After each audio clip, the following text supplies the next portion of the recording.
Hello, everybody. Hello, Judith. It's nice to meet you. Nice to have you here at our institute, here in this lecture room for your presentation. And I would like to introduce you to our auditory very shortly.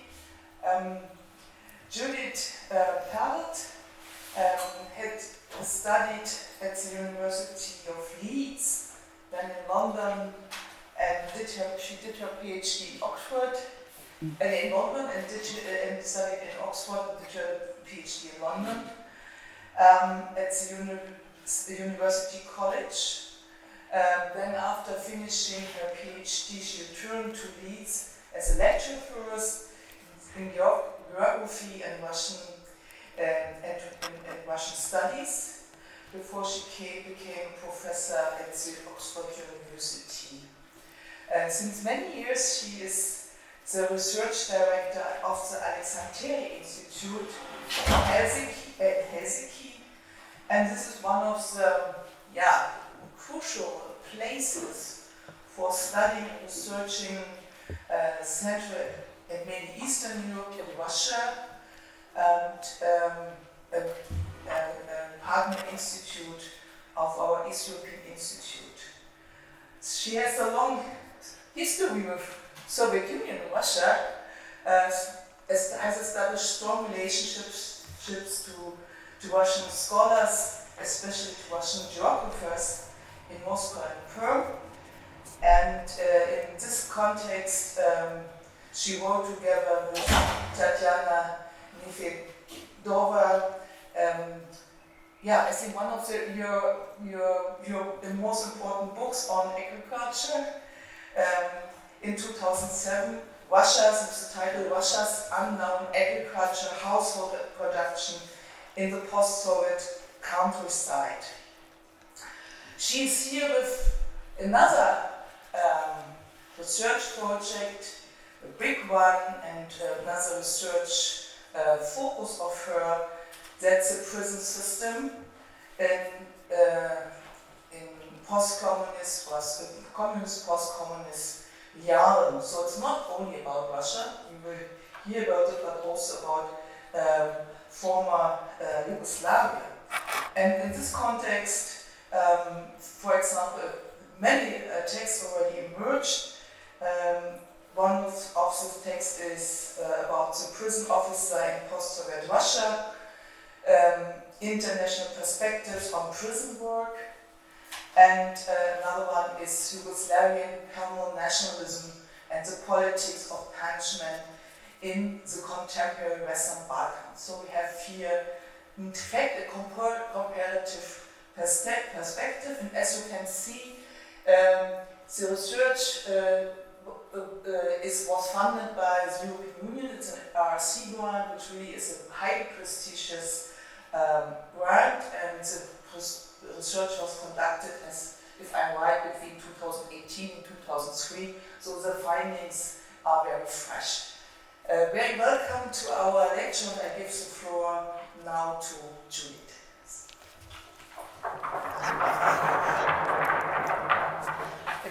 Thank you very much indeed for the invitation. And I'm especially honoured to be invited to the Richard Löwenthal. Please forgive me if I've mispronounced his name. Because of course, when I entered Soviet and East European studies in the late 1960s, early 1970s, Löwenthal was right at the centre of the debates about how to understand the rise and fall of Nikita Khrushchev and the sort of impacts that he wrote about of the 21st Party Congress were, very prescient. So, as I said, it's very, it's sort of casting me back more than 40 years to have to reconsider and the work of Richard. So I suppose I ought to start by explaining my title. Is there a post-communist prison or prison system, I think was the original title. I gave. I asked this question because during the communist period, and the greater part of my academic scholarly life was actually looking at the USSR and going backwards and forwards to the USSR. But during that period, it was very difficult to write about anything in the Soviet Union without the prison rearing its head. So if we were talking about or analysing the economy, what was the role of forced labour in the development of the economy? If we were looking at politics, how important was prison in maintaining sort of discipline and compliance in the Soviet Union? How was prison used to suppress dissent?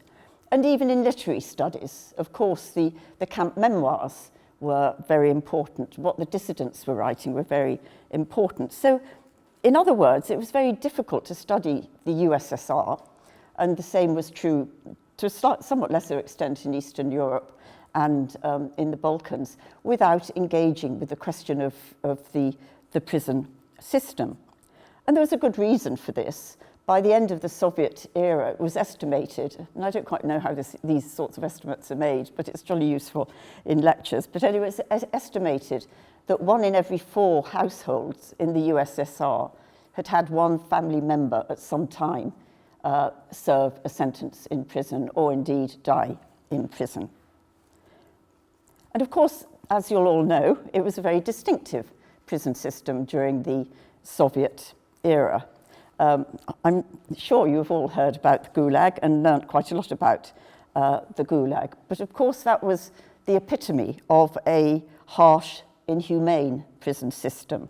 And it was often compared, and still is often compared, with the Nazi concentration camps. But unfortunately, this interest in prisons dropped off the academic agenda when the wall came down and the USSR collapsed. And one of the things I want to convince you of today is that this was a mistake, because if we just look at the numbers, you can see that, of course, the numbers of people in prison, these are from about 2020, certainly before the Russian invasion of Ukraine. Now, the numbers are nowhere as high as they were during the period of the Gulag and during the late Soviet period. But nonetheless, compared with Western Europe, they're very significant. Russia, before the war on Ukraine, had just over 500,000 people in prison and an imprisonment rate, and the imprisonment rate is the number of people in prison per 100,000 of the total population. It had an imprisonment rate of 363, which put it way above the average for the whole of Europe, and just behind Turkey actually has a higher rate. But there are various reasons why we shouldn't trust Russia's figures that we can discuss if we want to in the discussion afterwards. But you can see that there's only a small number of the former Soviet republics, East European countries and the Western Balkans that are below the European average of 117 prisoners per 100,000 population. The Russian Federation has consistently been in the top 5 countries globally for the number of prisoners it has. So throughout the East Central European countries, and certainly the Western Balkans and the former Soviet Union, prisons still play an important role, and they play an important role in maintaining law and order. The threat of prison stops people opposing the government, certainly since the war in Ukraine, which I'm sure we're all aware of. Prisons also are still playing a role in defining who are insiders and outsiders in the new states. There's a whole, within penal sociology, a new area of study of penal nationalism, the way in which prisons and the criminal justice system sort of helps define the new nation state. And they also play a very important symbolic role. showing where countries stand in relation to Europe, or the West, and the rest of the world. In Russia's war on Ukraine, the Russian prison service, which is called FSIN, the Federal Service for the Execution of Punishments, has had a really important role to play in bringing Russian power to the newly occupied territories. So the 4 new Russian oblasts that Putin made an announcement about, was it last year or the year before, that announcement was very soon followed by an announcement that they were going to set up 20 new prisons in the occupied territories and the dispatch to the occupied territories of a lot of FSIN officers. So whilst there was, I'm sure that you're all aware and have read a lot of the literature about the Gulag. So there's a very large Western literature about the Gulag, and there are some sort of notable Russian works on the Gulag. But the people who are looking at the current prison system, I think I can count on, the fingers of one hand. And there are very few people who know anything about the late Soviet prison system. So we know a lot about the Gulag. We don't really know what happened after the Gulag to the Russian prison system. We don't know very much about what happened, what the prison systems were like in East Central Europe post the Second World War. And the 2 projects that I've been running for the past 5-6 years, that's the ERC project, and I've also got one on Yugoslavia that's funded by the Academy of Finland. They've been examining, among other things, the different trajectories or paths that the prison systems of East Central Europe, the former Soviet Union, have been following since the collapse of communism. So the questions that we've been trying to answer is, have they changed, the prison systems? If so, in what ways? What factors have determined the direction of change? And this has led on to this question of whether we can identify a distinctive post-communist prison system. So that's why I'm going to be talking about what I'm talking about today. I thought I'd start with a little bit of my own journey, but Catherine has already said something about it. I wasn't always interested in prisons. Up until the late 1990s, I was a scholar of peasant society. And I have to say, this is another area where Richard Löwenthal's work was particularly useful, with his observations about Khrushchev's crazy agrarian policies. So an interest in peasant society had taken me to the Soviet Union in 1971 as a stagiaire, and I was at Moscow University as a postgraduate for 18 months. But at that time, we weren't allowed to travel more than 30 kilometers from the place where we were registered. So I was studying peasants without actually ever encountering any. In the 1990s, suddenly the possibility opened to travel to distant places in Russia. And in one of my field trips, in fact with Tanya Nefedova, in the early 2000s, we were in Perm Oblast. I don't know what your geography is like. Perm Oblast is in the Urals. It's on the western slopes of the Urals. And we were going down a river, the Vishera River, on kayaks to very distant places. So as soon as I could, I went as far as I possibly could to encounter peasants. And so we went to some very remote villages. And as we were going up, I think I've got a map of it. Right, so it's the map on the right. So the Vishera system is up in the top right-hand corner.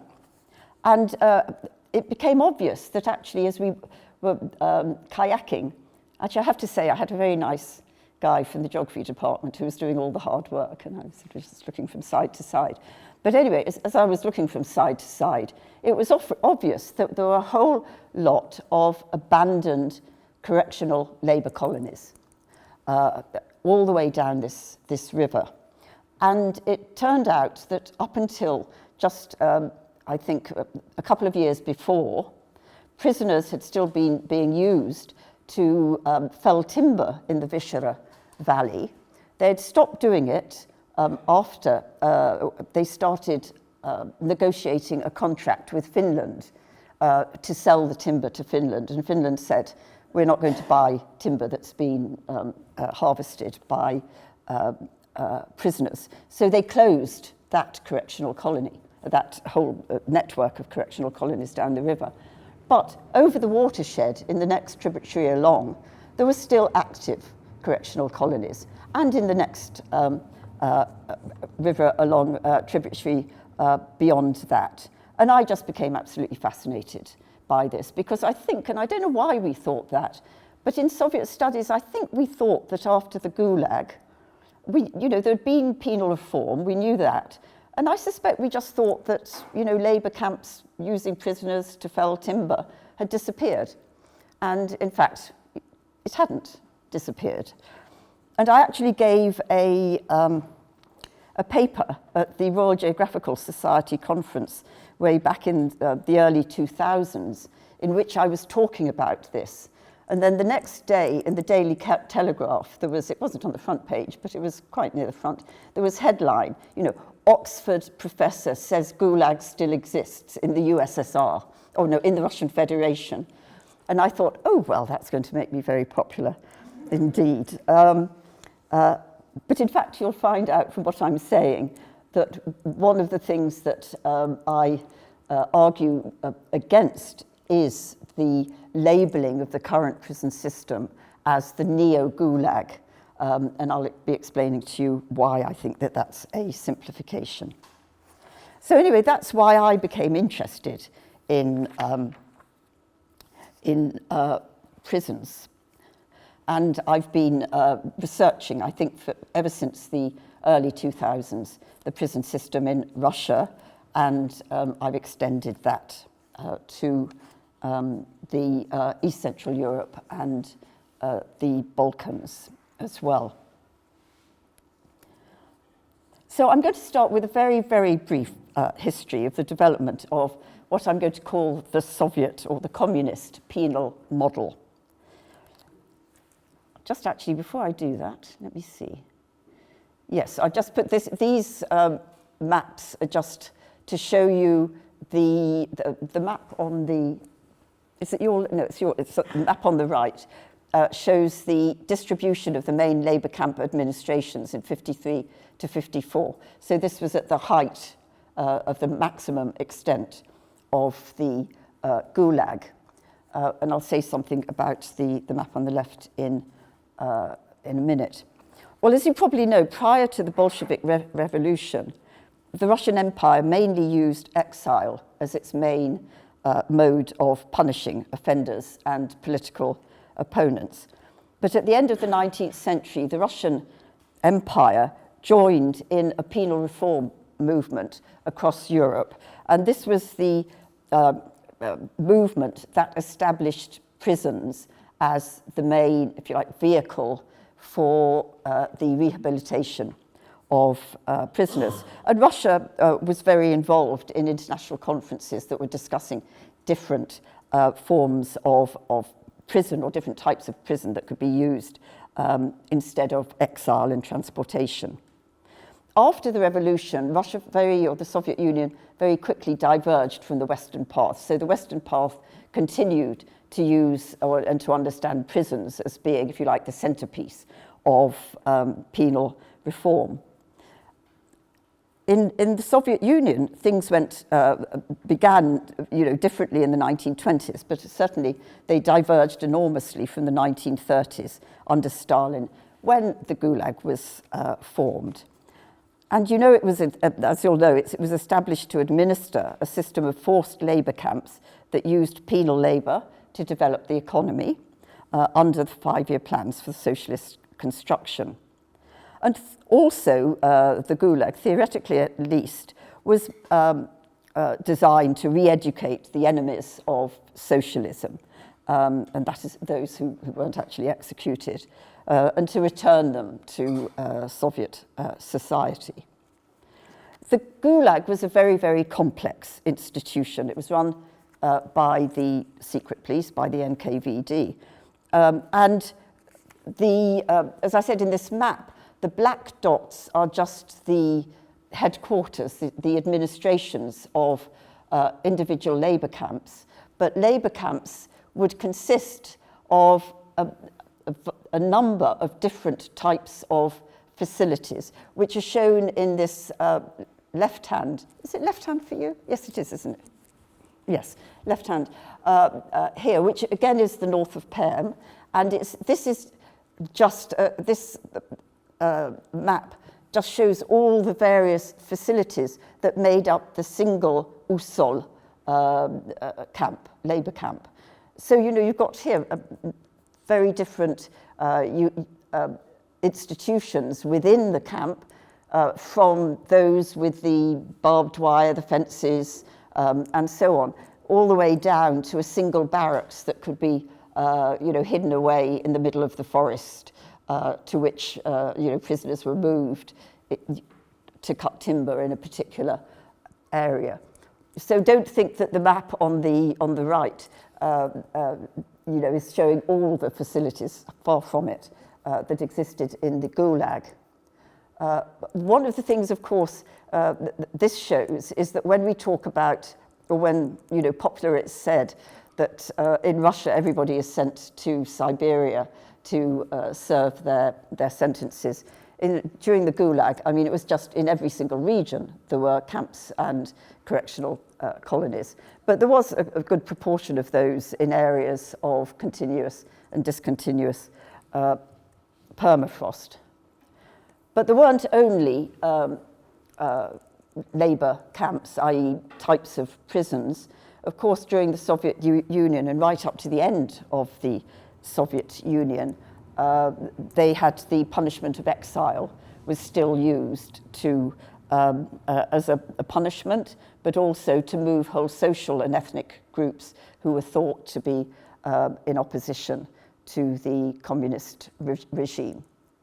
The various pictures that I've included here, I've taken when I've been traveling around the North Urals. And if you go to that part of Russia or any of these places where there were, you know, core areas of the Gulag, the landscape is absolutely littered with remnants of the Gulag and of forced labor, which you have to be very alive to their existence, or you have to know what you're looking for.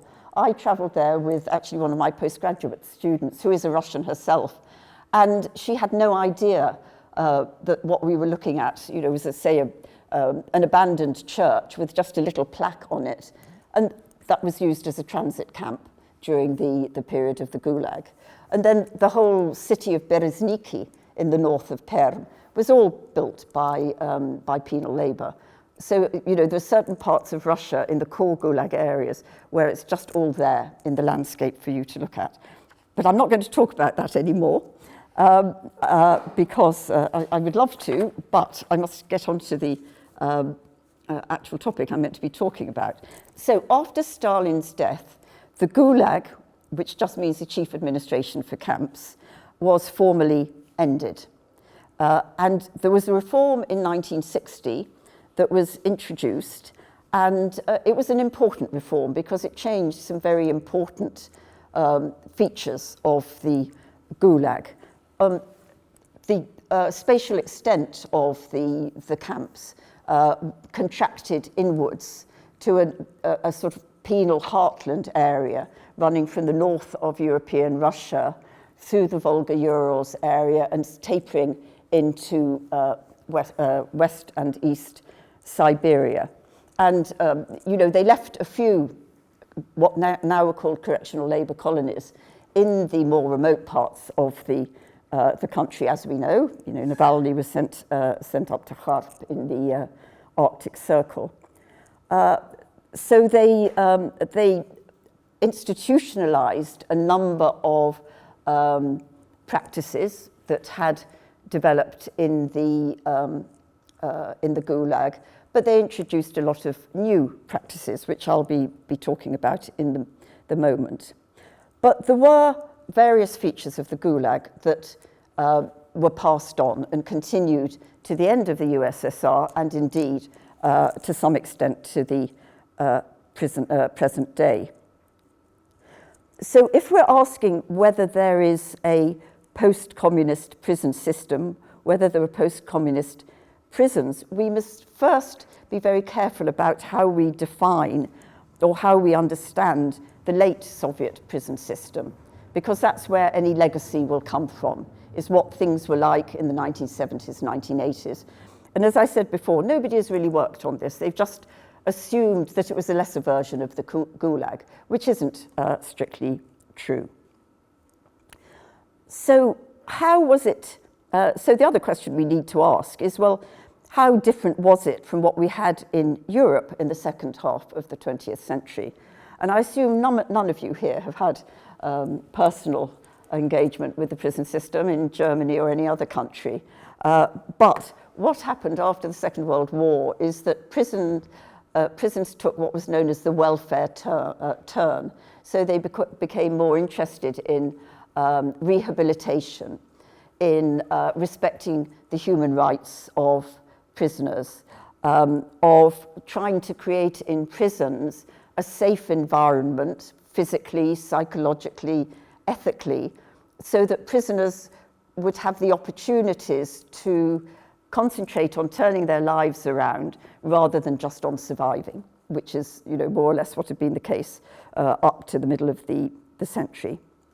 But how can we characterize the prison system at the end of the USSR and how different it was from Western Europe and from what went before?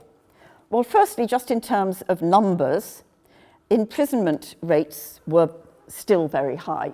So at the end of the USSR, that's in the early 1980s, there were 2 million prisoners in the Soviet Union. Punishment in prisons was very harsh.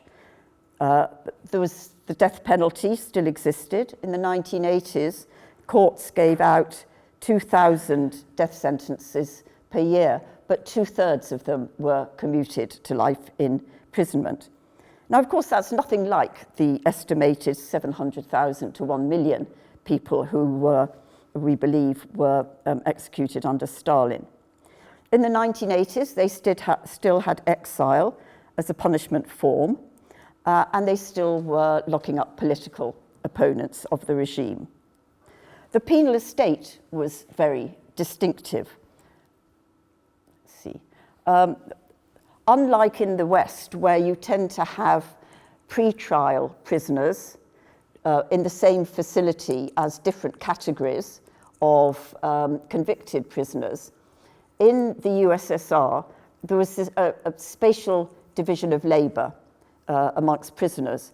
So in the metropolitan centers, you tended to have specialized pre-trial facilities for prisoners who were undergoing investigation and hadn't yet come to trial.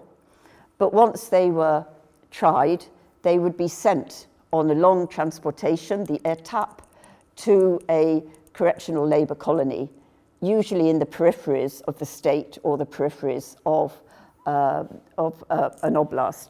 The map on the left here shows the blue are the number of prisoners in pretrial detention, whereas the green is the number of convicted prisoners. And the red is really the Western part, the European and the Urals part of what I call this penal heartland, which is shown in the map on the right.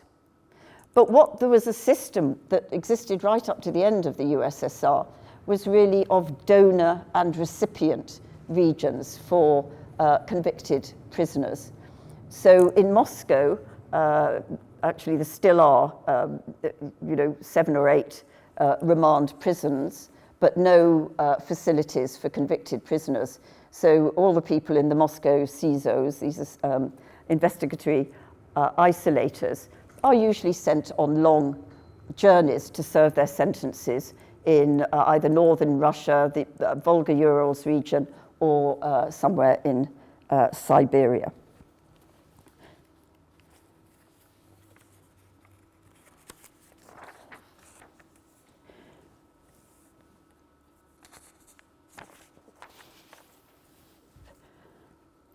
So that's in terms of the penal estate. In terms of prisoner management, it was also a very distinctive system, and that went back to the Gulag, but had become more institutionalized by the end of the Soviet era. And that is that it was based on the collectivist principle. Prisoners arriving at a correctional labor colony to serve their sentence would be allocated to what was known as a detachment, or an otriad. And the detachment was both a physical space in barracks, where prisoners were accommodated in dormitories of, at the time, up to about 220 or so prisoners. And they were managed collectively by the prison authorities.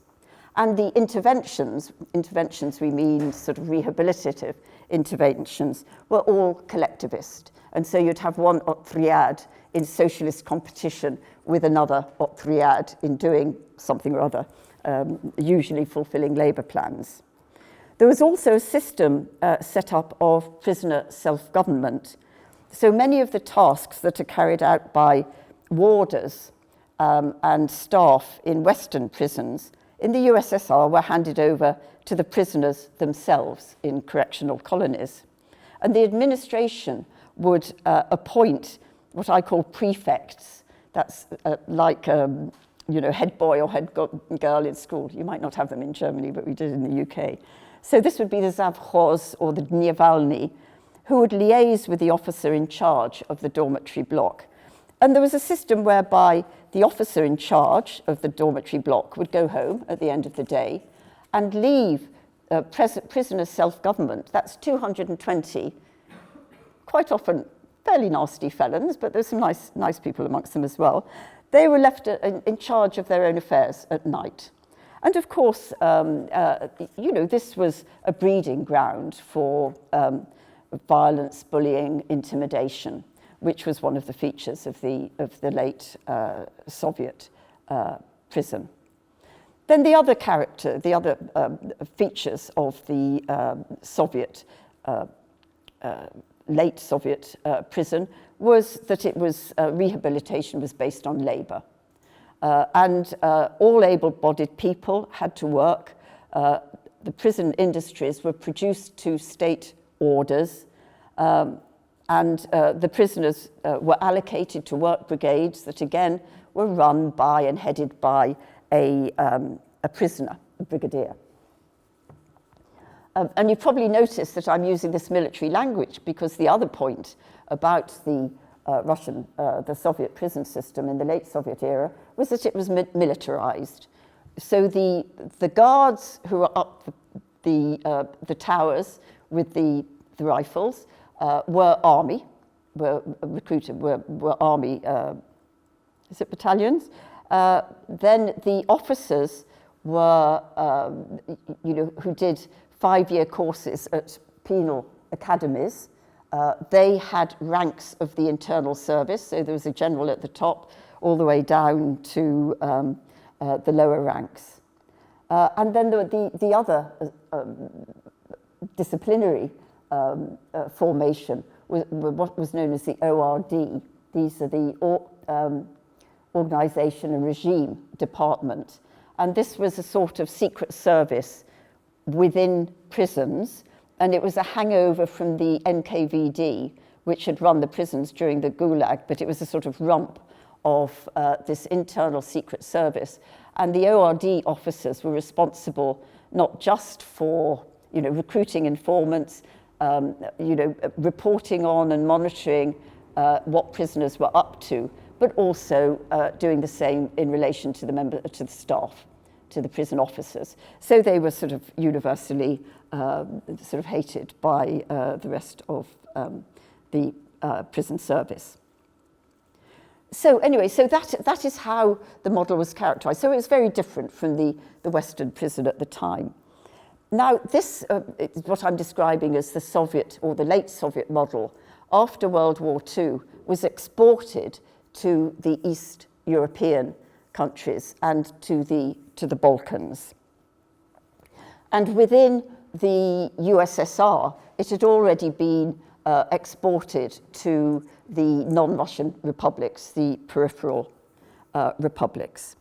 Now, an assumption that we made at the beginning of my research projects was that when we're looking at the different trajectories or paths that the prison systems have followed since 1989, 1991, that they all had this same starting point.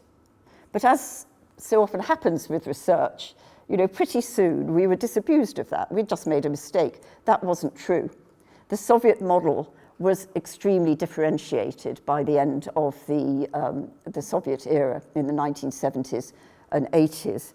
So already, there was this high degree of variation between countries and regions in the character or style of their prison systems. Most of the descriptions and most of the research we have on the Soviet and East European prison system actually are descriptions of what was going on in that core penal heartland. What was going on beyond that could be very different indeed. And that's one of the things that we've been looking at. So, I've got enough here for about 3 or 4 lectures. This is why I keep having to search through what I'm going to say next. Okay, so then we get to the collapse of communism. But there was one thing that all the countries had in common, and that is when communism collapsed, their prison systems went into a period of crisis. It's called bespredel in Russia. The first thing that happened was that there were prisoner releases, particularly political prisoners throughout the region were released, but also a lot of people who had committed relatively minor offences were released. There were prison closures, and in the former USSR, there were transfers of prisoners back to their republics that they had come from. So there was this period of a lot of movement going on. When it came to closing prisons, there were again lots of different stories. So one of the places we've done research is in a place called Khone in Georgia, and there they had 5 correctional colonies in this single town. And it took 8 years after the independence of Georgia for these colonies slowly to be closed down. They moved the population, and eventually there was just one left, and that was finally closed down. But elsewhere, and this is going back up to the north of Perm, where I'd been doing some work before, it happened overnight. And I'll just read you something from the local newspaper about a place called Vaya, which is one of those that I floated past in 2001.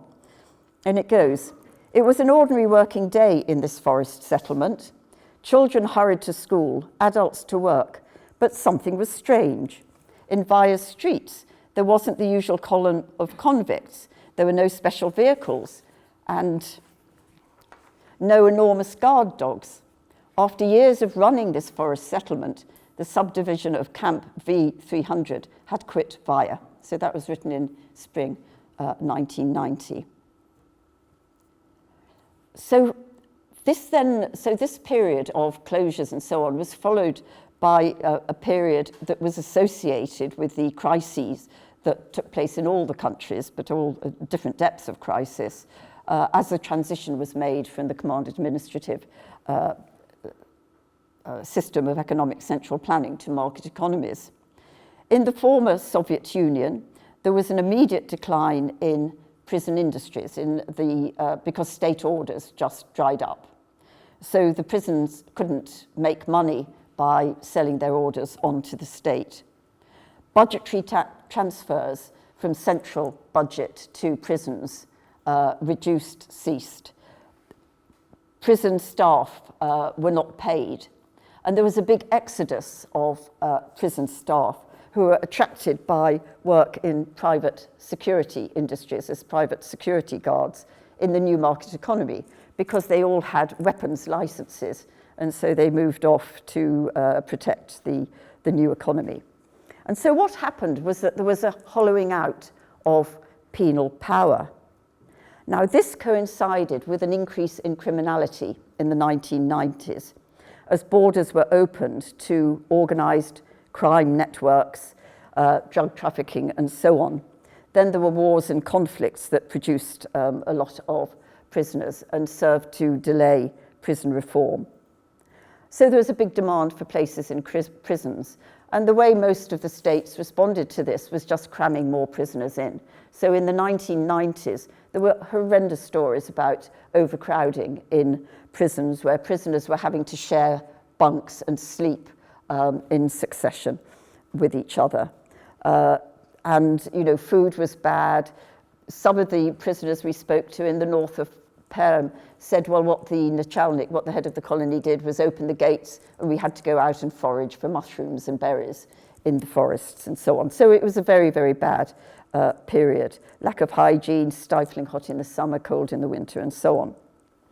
But inside prisons, and this is what's important and explains what happens subsequently, is that inside prisons, power was ceded to criminal gangs. They call themselves the vori v zakoni, the thieves in law, but in fact there was a proliferation of new gangs associated particularly with the drug trade. And of course this barracks system and the dormitory system really sort of encouraged or helped. It was a good conditions for the development of this gang culture, and many of the gangs, you know, fighting with one another. And it was a period of enhanced violence in correctional colonies. And in the majority of East European and the former Soviet prison systems, I would say that one of the main goals of the prison services since the end of the 1990s has been to re-establish penal authority, to re-establish the power of the prison service. They wanted to wrest power back from criminal gangs, but they've done this in different ways. So, and I'll describe those in a minute.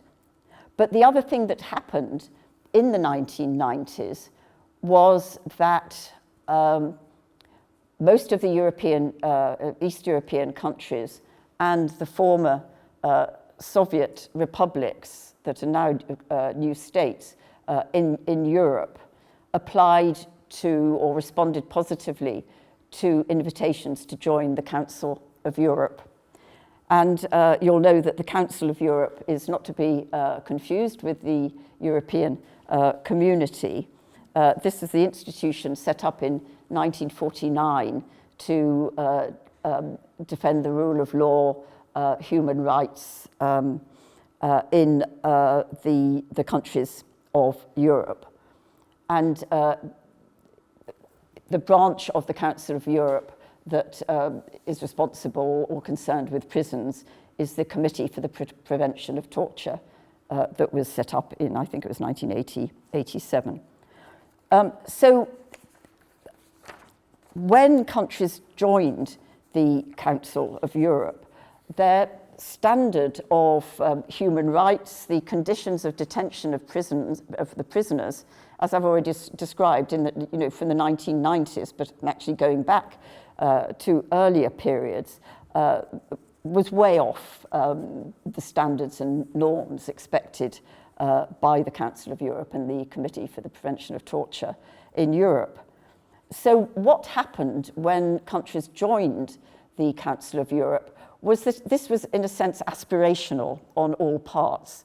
So the countries promised to put their prison services in order, and the European countries, the original founders of the Council of Europe, were confident that they were going to be able to do this. And, you know, there was money available to help reform prison systems in the direction of, you know, humanizing their prison systems. So the question is, you know, how have they performed in relation to the promises that were made at the time? And I think that the answer to that is that they have performed very, very differently.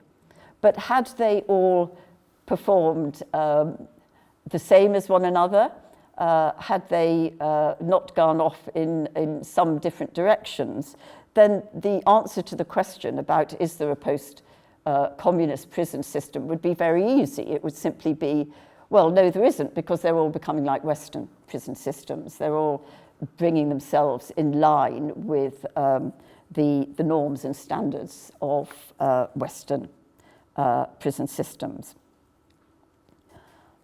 So what I'm going to do now, how am I doing for time? Okay, is I'm going to talk about 3 case studies where we've been doing some work. And what I want to show with these is that in terms of meeting Euro standards of care for prisoners, defense of their human rights, providing an environment where it's safe so that they can concentrate on rehabilitating themselves, prisoners, rather than just surviving. That really we've got a complete spectrum from, at one end, Estonia, and at the other end, Russia. And then we've also got sort of other examples where there's a sort of hybrid system that has developed. So starting with, just a moment, I'm just going to, sorry, I forgot this. So when I'm talking about the model correctional labour colony, this is a plan that is of a late Soviet correctional colony in a forest region. And what it's really showing is this is the ground plan, and this ground plan was applied to every single correctional labour colony in the Soviet Union. It's rather like, I think you probably know this about blocks of flats and urban planning and so on. It tended to be according to a Gen plan, and you had the same with prisons. So this was the Gen plan for labour colonies. And here, the numbers 10 to 12 are the barracks. And in the barracks, you would have usually 4 detachments. They would be 2 stories, and you'd have 4 detachments, each with 220 prisoners or even more, because they were quite often over full. So that's where the prisoners were living, in these dormitories in the barracks. There would be an assembly ground where the prisoners would have to assemble in the morning for a head count, and then there'd be another head count in the evening. The administration was there in, I think it's number 4, sort of running the whole thing. But what, in addition to this, there would be a industrial zone in a lot of colonies. But if it's in the forest, which this is of, they'd be going out to the forests in the morning and felling timber and then taking it to the rivers to be floated down to wood processing factories further south. And there would also, outside the domestic zone of the colony, there would be a barracks for the soldiers that were running things. Okay, so getting back to my 3 countries, one of the things that has been very impressive in the last 20, 25 years in East Central European prisons and in the former Soviet Union prisons is there's been a very high rate of decarceration. Now, one of the things that the Council of Europe wanted all the new member states that joined in the 1990s was that they would reduce prison populations and that they would instead develop alternatives to the deprivation of freedom, so alternative punishments to imprisonment. And so this is like community work, fines, and so on. And so the idea was to actually reserve prisons for people who are genuine dangers to society or dangers to themselves. I have to say I'm very aware when I'm saying all of this that if you know anything about Western prison systems, you'll know that this is not necessarily achieved at all. But anyway, that's what the ideal is. So So one measure, and it's a measure that penal sociologists have always used to, if you like, rank the harshness of prison systems, is the rate of imprisonment. So how many people are being sent off to prison. And there's a sort of assumption that there's some relationship between the rate of incarceration and qualitative indices of how prisoners are treated and what the conditions of detention are. So it's been very important that when we look at the East European and former Soviet state prisons, whether they've achieved decarceration. But then the big question is, has a less harsh, a more moderate prison system gone along with that? And you'll see that this isn't by any means true. So Russia has been very impressive because at in 2000, it had 1 million people in prison, and it's by 2020, it had nearly halved that. It now insists, but I'm not going to put these figures up, that it's down to something like 390,000 prisoners. But there are lots of reasons not to trust these figures, and especially with the war in Ukraine going on. But certainly up to 2020, they seem to have halved the prison population. The same happened in Estonia, but of course, much smaller numbers. It's gone from 4,700 down to 2,450 prisoners, with a blip in the 2008-2009 to do with the economic crisis that actually you probably weren't born, most of you here, when there was an economic crisis, but there was an economic crisis, a lot of unemployment, which was associated with increases in criminality and so on. But then, of course, you've got Croatia, where there's been an increase in the number of prisoners, no decrease, and that's true for quite a few of the other Western Balkan countries. And that's partly a hangover from the Balkan Wars, but also the 2008 crisis hit the places like Croatia particularly hard. So I'm going to start with Estonia. So Estonia is an interesting case, and we did our research in Estonia actually during COVID, because our research, like a lot of other people's research, was potentially undermined by COVID-19.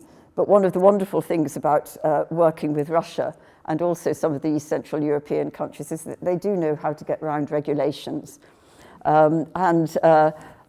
There was a good relationship between Finland and Estonia during COVID. Borders remained open, and we took that opportunity in the summer of 2020 to go and interview former prisoners. We weren't allowed into prisons. We'd got permission to go into prisons, but that was all cancelled.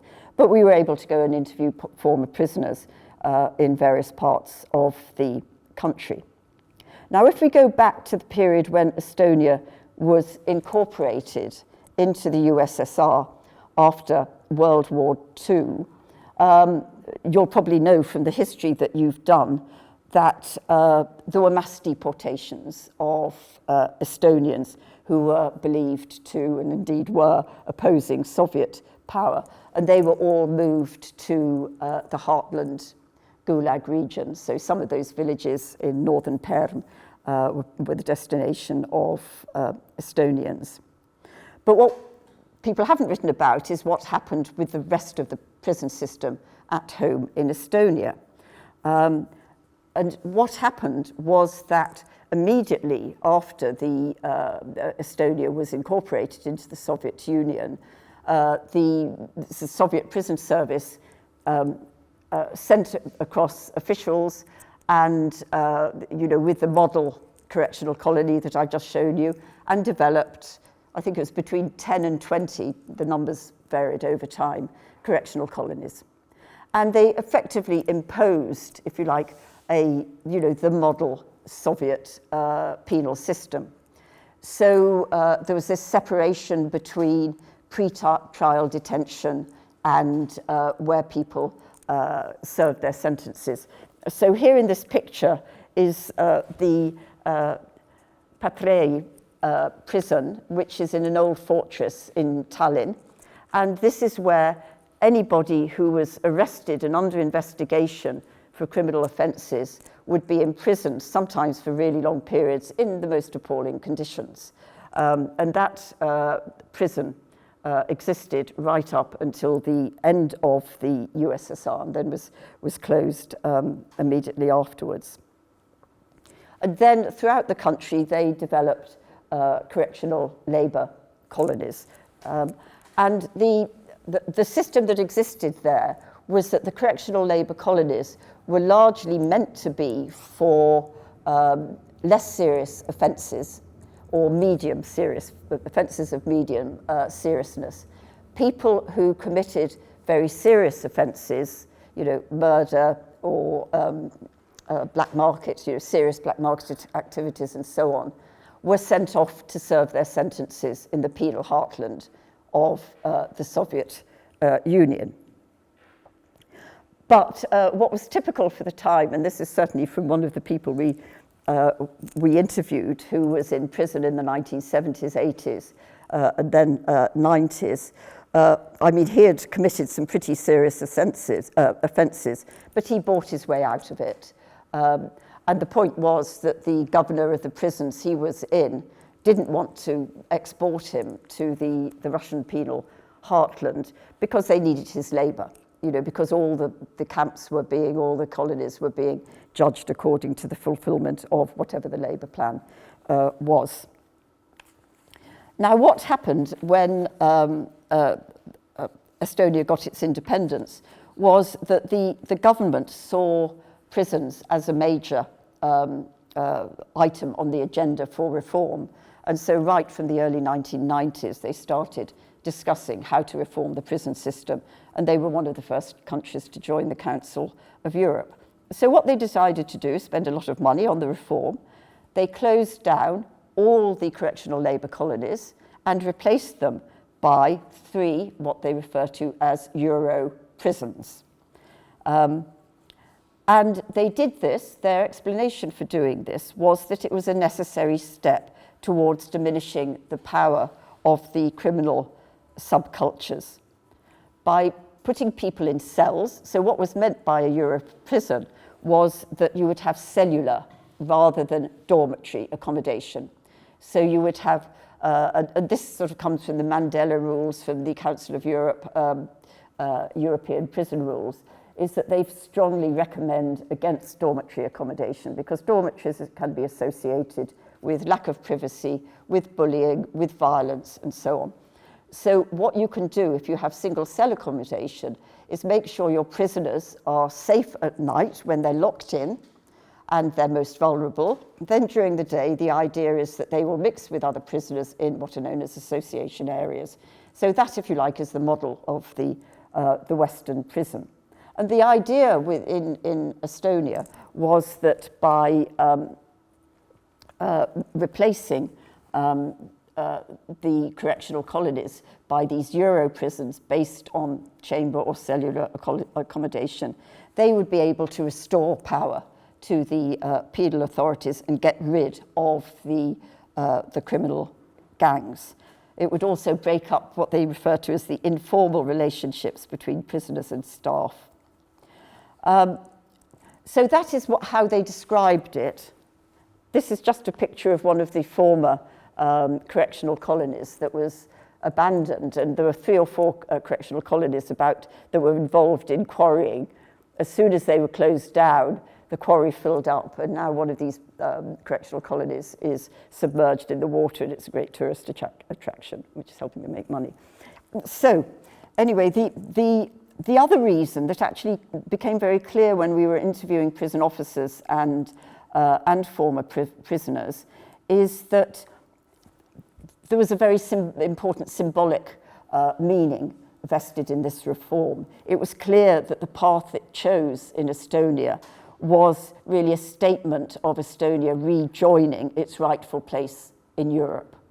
So that was very important in this particular reform. So one of the most visible manifestations of prison reform carried out in Estonia is actually architectural. There are 3 prisons, Viru, which is the one that we visited and did some work with former prisoners there. There's one which is in eastern Estonia, which is the Russian language speaking part of Estonia. Tallinn, which was opened quite recently in 2018, and Tartu in 2002. And what you've got are these sort of box-like structures. But all on this, I think it's 34 square kilometers site, you have pre-trial detention, you have all the different categories of prison, from minimum to maximum security. There's a juvenile block. And then outside the perimeter of the prison, there is an open prison. And you can see here there are 2 points about that come from policy documents. So I've got a lot of details about Viru prison, I won't go into, but one of the things, it's all color-coded according to your, according to the category of prison, that category of sentence you've got. And these blocks are connected by, you can't see them very well here, 2, oh yes you can, yes, there, of these enclosed corridors, bridges that go from one block to the other, that maximizes security. So this is us at the entrance to the Viru prison. One of my very good postdoc researchers, Olga Zevelieva, was doing the work there with me. And this red block here is the open prison. So the interviews, though, that we collected, here are some of the prisons, all color-coded. The interviews we did with the prisoners in the Russian part of Estonia didn't much, who had been in the Soviet system and then in this prison after the collapse of the Soviet Union and Estonia's independence. They didn't much like the new arrangement. They complained that it wasn't as exciting and interesting as it had been living in the Otriad, living in the dormitory, because in the dormitory they could get any goods they wanted to, mobile phones. Actually, I'm not sure whether mobile phones by then, but they could develop a relationship with the guards, and they told us stories, possibly apocryphal, of the prison guards driving them out to the beach for barbecues and so on. There was a lot of drugs they were able to get hold of. And they did admit that during the 1990s, there was 1 murder a week in the prison, which again might or might not be true, who knows. But they didn't much like the new arrangement, precisely because it had achieved what it set out to achieve, which is that it got rid of the gang culture. So in conclusion, this did solve the gang problem. It was a symbolic return to Europe. It was accompanied, which I don't have time to talk about, by serious alternatives to the deprivation of liberty. And Estonia gets some of the best reports among the East European countries from the Committee for the Prevention of Torture. So to answer the question about the post-communist prison system in relation to Estonia is, well, it isn't post-communist, it's European. And I should be ashamed to admit that the UK government is in negotiation with Estonia to send some of our surplus prisoners to go and serve their sentences in the Estonian new prisons, because they've got lots of spaces there. Right, how am I doing? I'm going too long, aren't I? Speed up. I'll speed up. Okay, I'll very quickly... We have still time for a quick question. I'm terribly sorry about that. Okay, I'll very quickly move on to Russia, which is absolutely at the other end of the spectrum. So in Russia, there has been, if you like, the least movement, transition away from the late Soviet model. So the geography of the prisoner state is still the same. So prisoners are kept in pretrial detention centres in the metropolitan centres, and then they're sent off to the peripheries. They've maintained that I think I can show these very quickly. So this is a picture of a typical correctional labour colony today this is in the Urals again. Okay, so the other legacy features that have carried over to today are that the prison service is still militarized. So despite the fact that the Council of Europe said you've got to demilitarize, they haven't done that. They've maintained the dormitory as the main form of accommodation for prisoners, and that's against the recommendation of the Mandela rules and of the European prison rules. They've maintained this idea of prisoner self-government, and even have given at various times in the post-Soviet era disciplinary power to some prisoners over other prisoners, which again is against all international standards. The prisoners are treated collectively. You know, they have to march off to the industrial zone together. Labour is still the dominating rehabilitative mechanism, so I shall leave that. But there have been some improvements, and one has to mention these. And there has been a improvement in the physical or the material conditions in a lot of prisons. They have, under the urging of the Council of Europe and in response to the European Court of Human Rights finding in favour of prisoners who have appealed against conditions, they do give prisoners more space. There are improvements. Bathrooms and lavatories, for example, have been brought inside. They no longer have to go outside. There's a wider range of rehabilitative interventions like chess, reading circles, and so on. And there are now possibilities for religious observance. So there have been improvements, but there are negatives. The treatment of prisoners is very harsh, and there are repeated episodes that are reported of the torture of prisoners, beatings, sexualized violence. And this is partly on the part of prison officers, and partly it is done by prisoner activists who are recruited by the prison officers to do their dirty work for them. So whereas Estonia decided to try to get rid of the gang culture and get penal power back again by the redesign of the prison and getting rid of the old Soviet model, in Russia the response has been to do it by violence, and with predictably very bad results for that.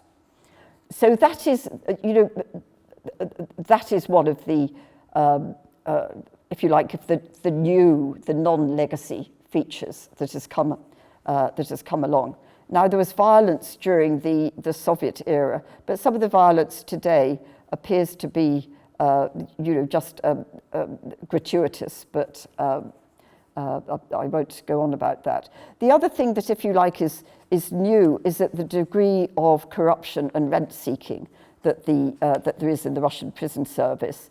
It's corrupt from top to bottom, and this is because of the marketization of the penal economy, which has sort of encouraged rent-seeking behaviours at all levels, whether it's the top bosses of the prison service who have fraudulently pocketed large grants and budgetary transfers for developing new prisons, or whether it's the lowliest guard who makes a deal with the prisoners to bring in mobile phones and drugs.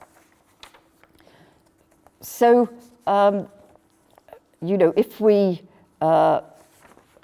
look at Russia, therefore, we'd say that there is there have been carryovers from the Soviet era, but there are these new forces that have emerged that are associated specifically with the post-Soviet era.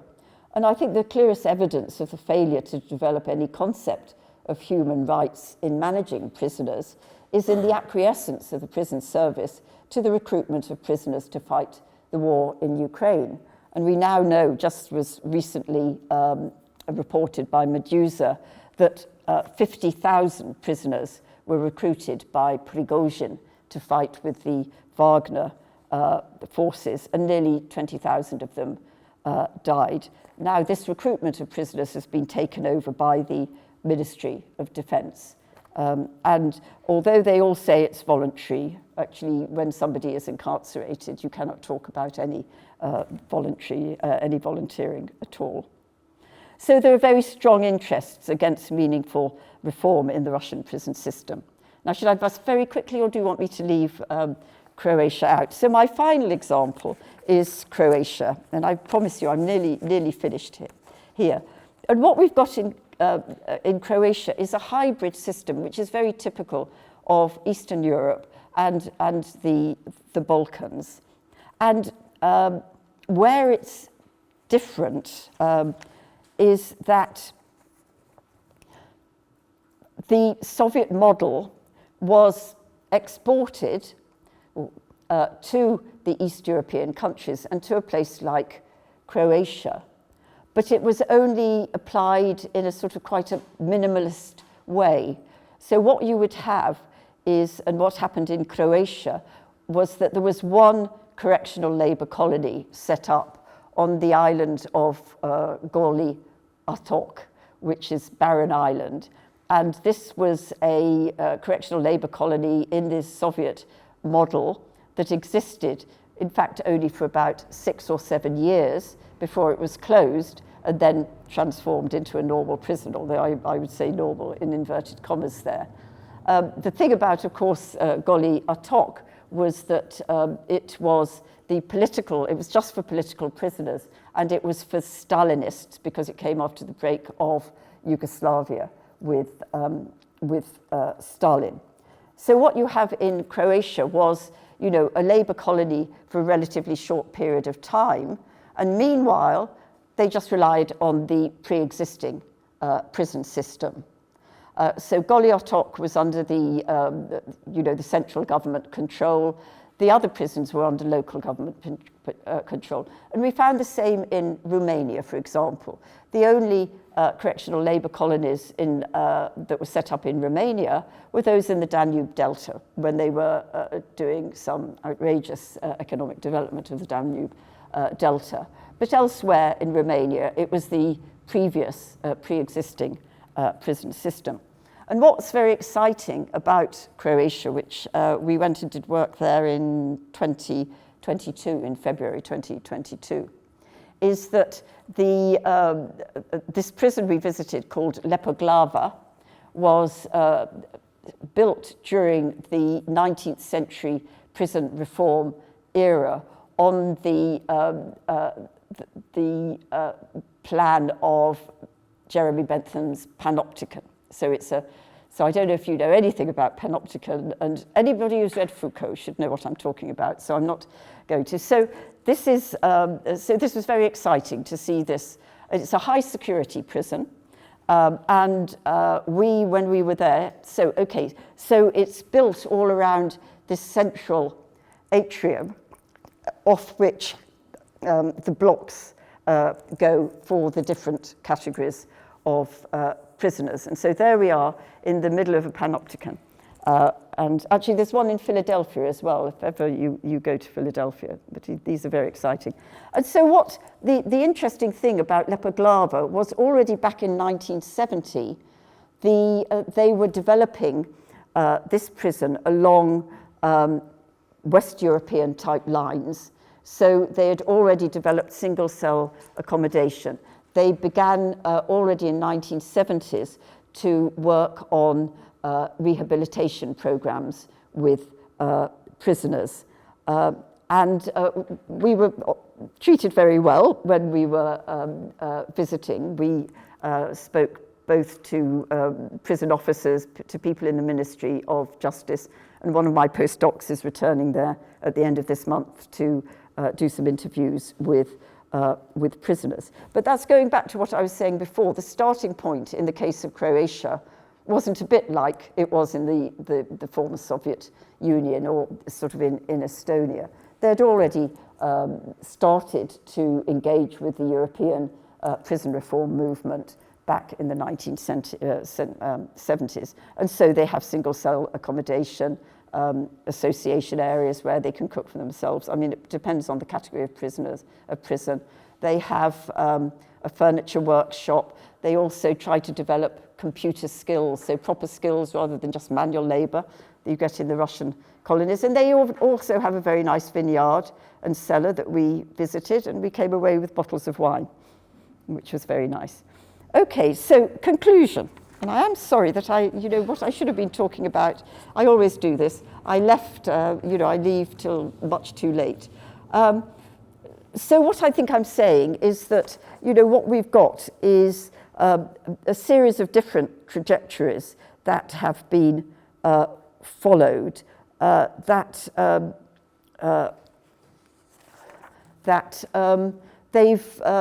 have been, path dependent, but very affected by contingent events and factors of the last couple of decades.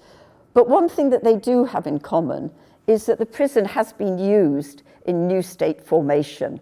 And we call this penal nationalism, which is the trendy topic in penal sociology at the moment. Prisons in all the countries have had an important role to play in defining the new nation, who belongs to it, who doesn't belong to it. It's also been used to define where the country stands in relation to Europe and the West.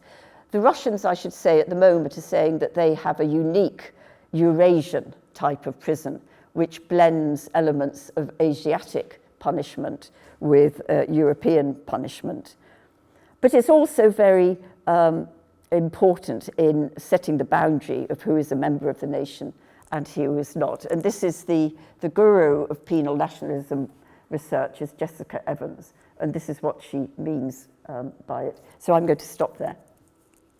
I'm sorry I've gone on over my hour.